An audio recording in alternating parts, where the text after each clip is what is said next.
नमस्कार, मैं कमलेश कबीर आपका एक बार फिर स्वागत करता हूं इस नए एपिसोड में। आज के इस एपिसोड में हम बात करेंगे पश्चिमी बंगाल की लोकसभा चुनावों का दूसरा चरण, जिसका चुनाव प्रचार कल शाम को खत्म हो गया और कल 26 अप्रैल को दूसरे चरण में मतदान होने जा रहा है। पहले चरण का मतदान, हालांकि आप सभी को पता है कि मत प्रतिशत जो है वो औसत मत प्रतिशत जो राष्ट्रीय स्तर का है उससे भी 4% कम रहा। मतलब हम कह सकते हैं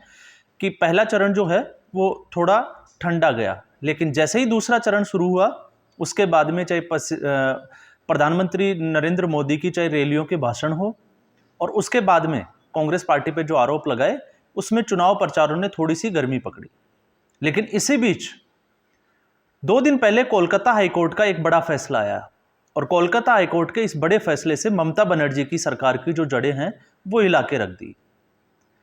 अनुमान लगाया जा रहा था कि ममता बनर्जी जो है वो लोकसभा चुनाव में कुछ अच्छा करेगी, लेकिन इसी बीच जब भारतीय जनता पार्टी ये कहती है कि वो 30 से ज़्यादा सीटें जीतने में कामयाब हो जाएगी, तो उसमें कलकत्ता हाईकोर्ट का ये फैसला तड़के का काम करेगा। और ऐसा इसलिए क्योंकि अगर हम इसकी बात करें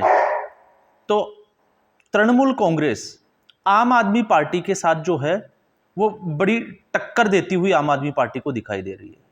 ऐसा इसलिए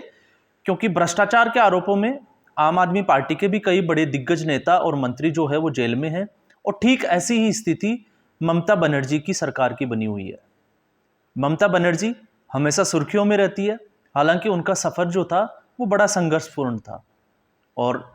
उन्हीं के इस संघर्ष को देखते हुए राजनीति के बड़े जो महारथी हैं, बड़े दिग्गज नेता जो है वो उनका सम्मान भी करते हैं। लेकिन पिछले कुछ समय से हमने देखा है कि ममता बनर्जी का जो सरकार है वो लगातार, चाहे भ्रष्टाचार के आरोप हो, चाहे फिर चुनाव की रैलियों के दौरान या चुनाव में जो बूथ के ऊपर बूथ कैप्चरिंग के मामले हो, एक दूसरे के कार्यकर्ताओं के ऊपर हमला हो, ये तमाम तरह की घटनाएं जो है वो हमने पश्चिमी बंगाल में देखी। और उसी के बाद में विपक्ष की जितनी भी जो पार्टियां हैं वो ममता बनर्जी के ऊपर हमलावर है। लेकिन इस बार मामला जो है वो ममता बनर्जी के ऊपर उल्टा पड़ गया। 2016 में शिक्षक भर्ती हुई और वो शिक्षक भर्ती जो थी वो 9वीं से लेकर 12वीं तक के शिक्षकों के लिए, और उसमें जो पश्चिमी बंगाल का जो सिलेक्शन कमीशन है उसने ये भर्ती ली और 2017 नवंबर में उसका परिणाम जारी किया गया। 26,000 पोस्टों की इस भर्ती में कुछ नाम जो है वो पैनल की मियाद खत्म होने के बाद जोड़े गए और ऐसा अंदाजा लगाए जा रहे हैं कि ऐसे नामों की संख्या जो है वो 5,000 से 6,000 के आसपास है। और कोलकाता हाईकोर्ट ने सीधा जो है इस पूरी भर्ती को रद्द करते हुए एक ऑर्डर दिया और उस ऑर्डर में कहा कि जितने भी जो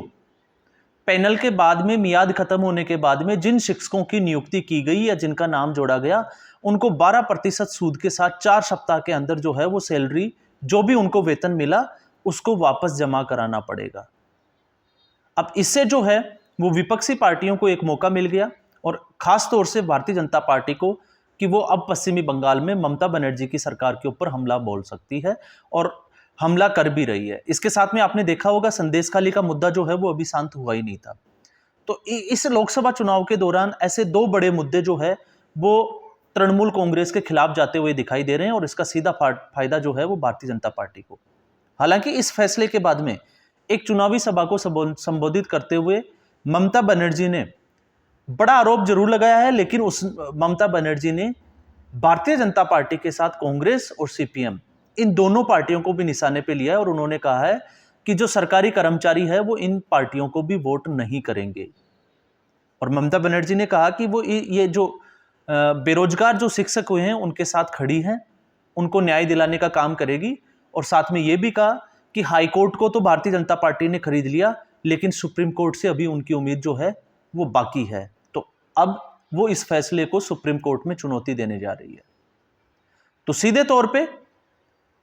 जिसको हम कहें कि जुडिशरी को कटघरे में खड़ा करने का काम ममता बनर्जी ने किया है और इसका कहीं ना कहीं जो है वो पार्टी को नुकसान भी होगा। और मामला क्या था, इसको अगर हम समझें तो तत्कालीन शिक्षा मंत्री परेश अधिकारी, उनकी जो बेटी थी अंकिता अधिकारी, उनका नाम कहीं भी टॉप 20 में नहीं था। और बबीता सरकार जिनका नाम टॉप 20 में था, लेकिन उसके बाद में जो पश्चिमी बंगाल का जो सिलेक्शन कमीशन है उन्होंने एक दूसरी लिस्ट जारी की और ये कहते हुए दूसरी लिस्ट जारी की कि इसमें कुछ संशोधन किया है, और उसके बाद में परेश अधिकारी की जो बेटी थी जिसके मार्क्स बबीता सरकार से कम थे, वो टॉप 20 में, या इसको हम कहें कि उस भर्ती की टॉपर रही, और बबीता सरकार जो है उनको, जिसको हम कहें कि वेटिंग लिस्ट में डाल दिया गया। तो आप देखोगे कि कैसे एक जो टॉप ऑर्डर की जो कैंडिडेट थी उसको वेटिंग लिस्ट में डाला गया, और कैसे एक जो टॉप 20 से बाहर थी उनको टॉपर बना दिया गया। और आरोप ये भी थे कि 5 से 15 लाख रुपए तक जो है वो इन विद्यार्थियों से लिए गए थे। तो सरकारी नौकरी के बदले पैसे लेना, और उसके बाद में आपको पता होगा कि रेड भी पड़ी थी और उसमें जो है वो बहुत बड़ी मात्रा में जो है वो धन की प्राप्ति हुई थी। तो ये स्थिति जो है वो भारत में बनी हुई है इन पार्टियों की। और जब से इंडी गठबंधन बना है, आपने देखा होगा अरविंद केजरीवाल एक समय में जो है वो विपक्ष की पार्टियों के ऊपर बड़ा आरोप लगाते थे, लेकिन आज विपक्ष की एक से बड़ी एक पार्टी का हम नाम लेते हैं, चाहे वो आम आदमी पार्टी हो, चाहे तृणमूल कांग्रेस हो, चाहे मुलायम सिंह यादव की अखिलेश यादव की पार्टी हो, इसके अलावा बड़ी पार्टी जहां राष्ट्रीय जनता दल की हम बात करें लालू प्रसाद यादव की, तो ये वो पार्टियां हैं जिनके बड़े नेताओं के ऊपर जो है वो बड़े बड़े भ्रष्टाचार और घोटालों के आरोप भी है, और कुछ लोगों की इसमें गिरफ्तारियां भी हैं। जैसे आम आदमी पार्टी की स्थिति ये बनी हुई है कि अभी आम आदमी पार्टी के ऊपर आरोप है, आरोप सिद्ध नहीं हुए, लेकिन फिर भी इनके जो नेता है उनको जमानत नहीं मिल रही। लालू प्रसाद यादव चारों घोटाले में जो है वो ऑलरेडी कन्विक्टेड है, और यही स्थिति तृणमूल कांग्रेस के भी कुछ नेताओं की, मंत्रियों की बनी हुई है जो जेल में है, उनको भी जो है वो जमानत नहीं मिल रही है। तो ये जो भ्रष्टाचारियों का एक सारा जो कुनबा है, और फिर जब इनके खिलाफ कोई फैसला आता है तो फिर ये बात करते हैं कि लोकतंत्र खतरे में है। ये प्रधानमंत्री के खिलाफ कुछ भी बोल सकते हैं, लेकिन इनके खिलाफ अगर कुछ बोला जाता है तो फिर लोकतंत्र जो है वो खतरे में आ जाता है। और ये सभी लोग जो भ्रष्टाचारी जो लोग हैं वो आपस में मिलकर फिर जब रैलियों में, और आपको देखा होगा गठबंधन की जब सभाएं होती है, तो फिर ये बात करते हैं कि संविधान को बचाना है। और जब संविधान इन्होंने, ममता बनर्जी की हम बात करें जो संविधान बचाने की बात करते हैं, तो इन्होंने ये भी कहा कि भारतीय जनता पार्टी ने जो है वो हाईकोर्ट को खरीद लिया। ये बड़ा एक हास्यास्पद है, क्योंकि आपने देखा होगा चंडीगढ़ के मेयर के चुनाव में कोर्ट का जो फैसला था वो भारतीय जनता पार्टी के अगेंस्ट था। इलेक्टोरल बॉन्ड के मामले में जो फैसला था वो भारतीय जनता पार्टी के खिलाफ था, लेकिन फिर भी जब इनके खिलाफ कोई फैसला आता है, तो जैसे ही इनके खिलाफ कोई फैसला आता है, फिर ये भारतीय जनता पार्टी पे एक बड़ा आरोप लगाते हैं कि भारतीय जनता पार्टी ने एनआईए को भी खरीद लिया, भारतीय जनता पार्टी ने ईडी को खरीद लिया, सीबीआई को खरीद लिया, बीएसएफ को खरीद लिया, सीएपीएफ को खरीद लिया। तो बाकी तमाम तरह की जो एजेंसियां हैं सभी को भारतीय जनता पार्टी ने जो है वो खरीद लिया है। और उनको बचाने के लिए ये लड़ाई जो है वो इन सभी पार्टियों की तरफ से लड़ी जा रही है, जो भ्रष्टाचार के आरोपों में जो है वो कहीं ना कहीं इन्वॉल्व है। प्रधानमंत्री नरेंद्र मोदी के 10 साल का कार्यकाल जो है वो लगभग समाप्त हो चुका है,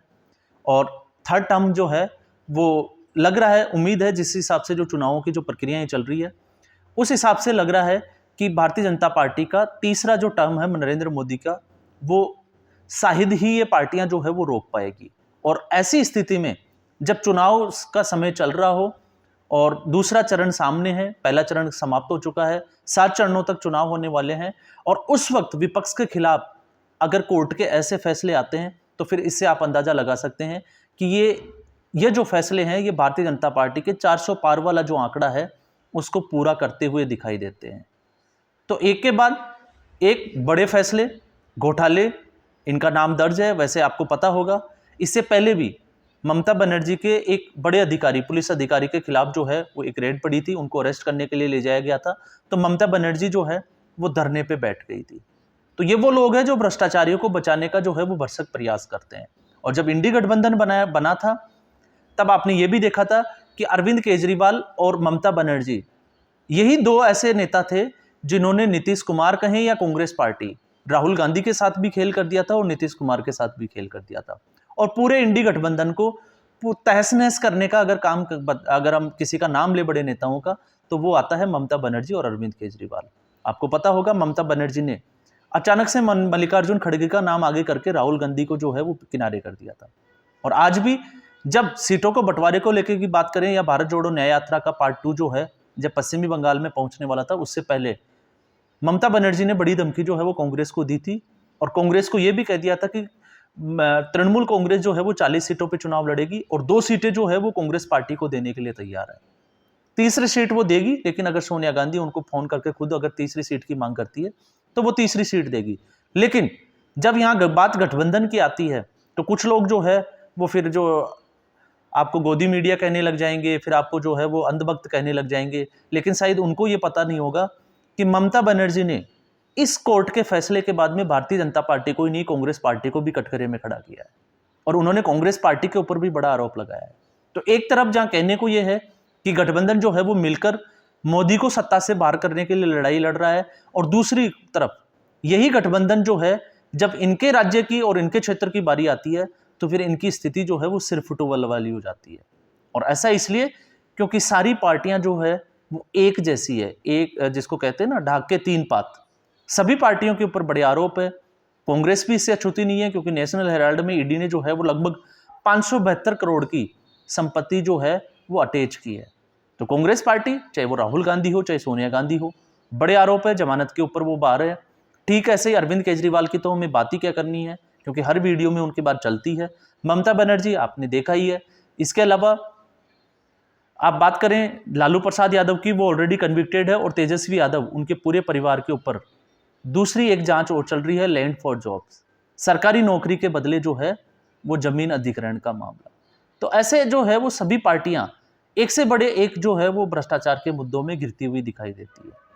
तो इसका सीधा फायदा जो है वो भारतीय जनता पार्टी को होना ही है। लेकिन इस वक्त इस फैसले के बाद में ममता बनर्जी की बौखलाहट जो है वो साफ तौर से देखी जा सकती है, और इसका असर जो है वो लोकसभा चुनाव पे भी होने वाला है। और आप देखिएगा लोकसभा चुनाव में जो स्थिति आज से 10 दिन पहले ममता बनर्जी की तृणमूल कांग्रेस पार्टी की हुआ करती थी, वो स्थिति अब नहीं है। क्योंकि इससे पहले भी ममता बनर्जी के एक सांसद महुआ मोइत्रा, आप सभी को पता होगा,